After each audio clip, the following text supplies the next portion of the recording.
The first poems I'm going to read come from a series called Necessities and Inventions, and they're about relationship.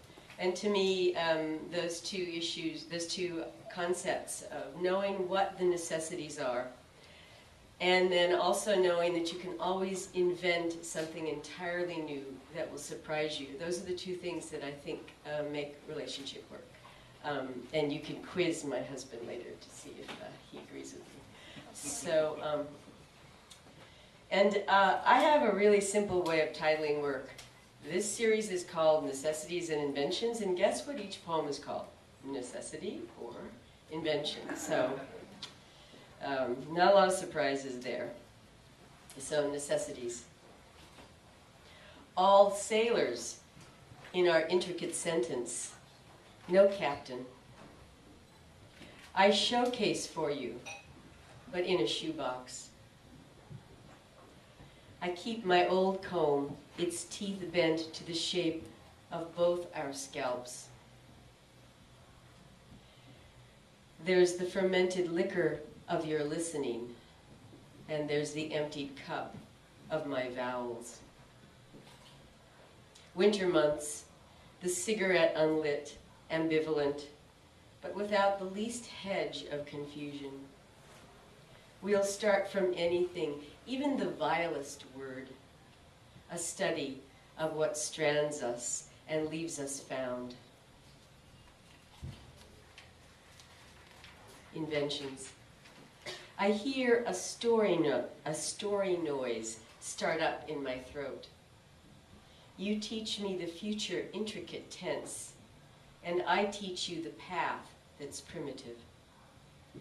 We clear away the dinner dishes, just one cup left for each of us. I curl into mine, its small cave. How to animate the amniotic between us. A softer commotion now, the water fretting over the stones of a brook that we thought long dry. I bundle all my slender resurrections and present them to you as a bouquet. Amid the tariff and the back debt, you collect for us like a deranged actuary, offering me your ecstatic calculus. Inventions. What captain can I pretend to capitulate to once I expose to you my mutinous lower deck? My rag dolls are caught in memory's quicklime, and they are perfectly preserved. Though, if I tell you so, they decay as soon as they touch my breath. I recognize the engine sound in your hum, but not your speed or your destination. I could search, but never undetected through your most hidden storehouse. The less divided my gesture, the more kaleidoscopic the impact of its touch. There are silences like stones in a stream bed, beautiful if we don't try to pull them out and pocket them. Not silence as shield or pawn, but simply bare as I bear it, opening my arms. Here is the jaw of our shared imagination, suddenly unclenched. And then we might be an entire society citing our hawks and our couplets. Necessities. Along my sight line, you have set up your carnival again. You offer me a smile. Is it yours? Or are you selling me back my own as a souvenir? Always there's a direction to the thrust of our cryptic silences. In them a moss, discernible by mental touch, which will predict for us the way of true north. Words fill our lungs with a dust that we will eventually become. With each exhale, we must choose to release anew our hostages.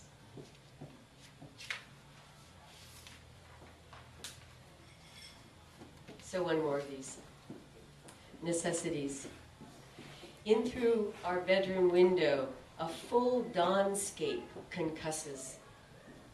Difficult to sustain sleep's equilibrium of wordlessness. Naming anything is like stepping barefoot in wet sand up to my ankles.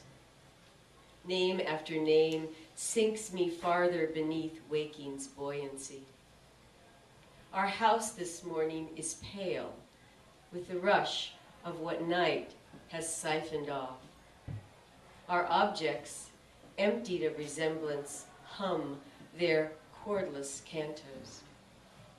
My knuckles knock on walls without echo, testing for singularities. Sun on our cutlery offers an ageless sheen, though it ages the silver relentlessly. New, but still rudimentary tools to be gleaned from our overused weaponry. So a few of the new things. I've known for a while now that I have hepatitis C, which is a major hassle. Anybody who knows about it knows how many hassles it includes. And I only have kind of come out talking about it with my friends and with the writing community in the last couple of months, which has been really important to me, primarily because I started to write about dealing with the illness. And how am I going to read poems about the illness unless I kind of cop to it? So I wasn't going to read these, but I've been fighting this cold along with the liver stuff this week, and I thought, there's no better week to read about illness when I'm just kind of barely made it here. So, but I'm very happy to be here, and this is really new work. So there's a lot of writing about illness in what, you know, the pains and the miseries and the challenges, but I wanted to kind of go inside the impact it has had upon me, which is in some ways very powerful to understand this change in my body. So, blah, blah, blah. Just a few of these. This series is called Ill-Timed, and it is always ill-timed when the stuff comes up. 1. Illness is a talisman. I wear it under the clothing of bad days or good to ward off the ease of inattention. An ache so bright, its light each morning is freshly formed, infiltrating the fiction of inwardness. Through the night, illness keeps itself briskly awake, calculating ingenious arguments, eager to finish saying, better than I, everything that I can't. No line to walk through the wreckage of a week lost and reason it straight. 2. Heroics with no villain to demonstrate the right from the wrong must believe itself to be dramaturgical as Chekhov's gun. Today I will costume and perform for myself the impossible. This granite ache in my skull will become a vision burrowing deep into cellular striations where origin's rupture already spits and breathes. 3. When you go apart from others to be alone, says the illness, I am with you. You close the door thinking you can open it as you have always done, though nothing is the door and nothing is the opening. Illness and wellness, like earth and sky, are not opposed, but concentric. A center point is common to both, where I find myself sitting in a chair that is empty, beside the bed where I am lying. Emptiness, its thin settling of dust, is never the same from one morning to the next. 5. My face. I'm taking it closer to the humming rush of senselessness. Hush, says the mother's shapelessness, still wandering the house, in any room where I am not.